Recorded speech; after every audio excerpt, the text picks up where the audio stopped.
So Nikesh vibes च्यानलमा तपाईहरुलाई स्वागत छ। चाहिँ म फेरि जाँदैछु पाठो ल्याउनको लागि देउलीको। म माथि रतन मारे भाइसँग बाइकमा जान्छु अनि पाठो छ भन्ने खबर आएको छ। पाठो लिनका लागि लागियो भाइसँग रतन मारेतिर। पहाडको बीचमा रहेको मेरो गाउँ अनि यो मैले पढेको विद्यालय। 8 बजे हिँडेको मान्छे अहिलेसम्म यहीँ छु। लठरा भएको छ, मलाई निद्रा लागेको छ लास्ट यार।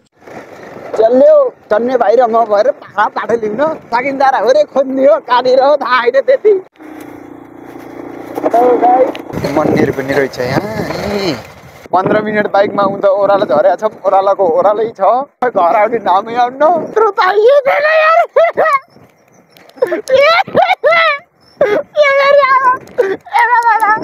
बाइकमा फेरि ब्रेक फेल्नु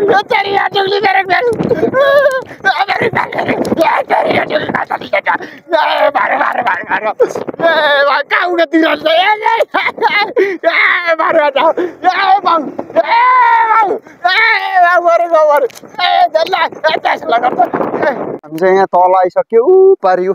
म पारी डाँडाबाट आएको उता हामी यहाँबाट फेरि झर्छौँ उता। यसले दुगुरा गरे यार, ब्रेक फेल छ यार, फाट्यो छ यार मेरो यार। आज मम्मी मारेगी मेरे को भाई, मैं मरी जाऊं, मैं मरी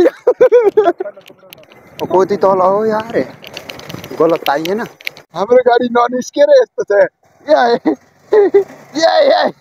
उता जाएको यार, उता गयो भने कहाँ पुग्छ यार गाडी यार, तल यार कसो यार यस्तो छ बाटो ढिले। तपाईको घर कहाँ हो? अर्घा खाँची रामदीपुर।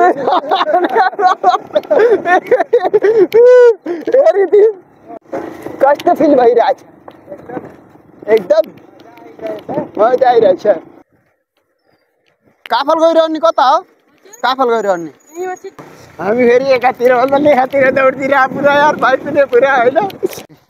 आइयो झन् त न, यहाँ घर बन्न लागेको, उता दुग्रिया थियौँ, यता आइयो अलिक माथि रहेछ हो। दौडाइ पिसाब निकाल्दैन यार मेरो यार। पहाड हेरौँ न गाइस, पहाड बस्न त गाउँमै ठिकै, पहाड हेर्न पाइन्छ मजाले होइन। सुन्तला चाहिँ बब्बल पाइन्छ यार। ट्रेन्ड चलेछ कि सुन्तला बुट्टा फेदा पनि रङ लाउने। हाम्रोतिर अलि उरालो छ, तर हाम्रोमा भन्दा नि यता झन् उरालो हो। अनि माला रानीको डाँडा माथि त माला रानी पर्दो रहेछ, माथिको मन्दिर माला रानीको मन्दिर हो। भिरालो लास्टै भिरालो, यता झन् भिरालो रहेछ। ओ त्यो हरि कालो भयो है सन्ने भाइ। यी नि सुन्तला खाने है यहाँ साकिन्दारामा जति पनि छ। भयो छैन, जब सुन्तला पाक्छ त्यो सिजनमा, मङ्सिर पुसमा चिसोको टाइममा पाक्छ। यो चाहिँ यही हो पाठो भन्ने यहाँको टोराहरू बाह्र पाल्ने ठाउँ।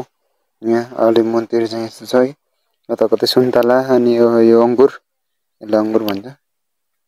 यहाँ स्पेस पनि धेरै छैन, यता थियो मलखादा भयो।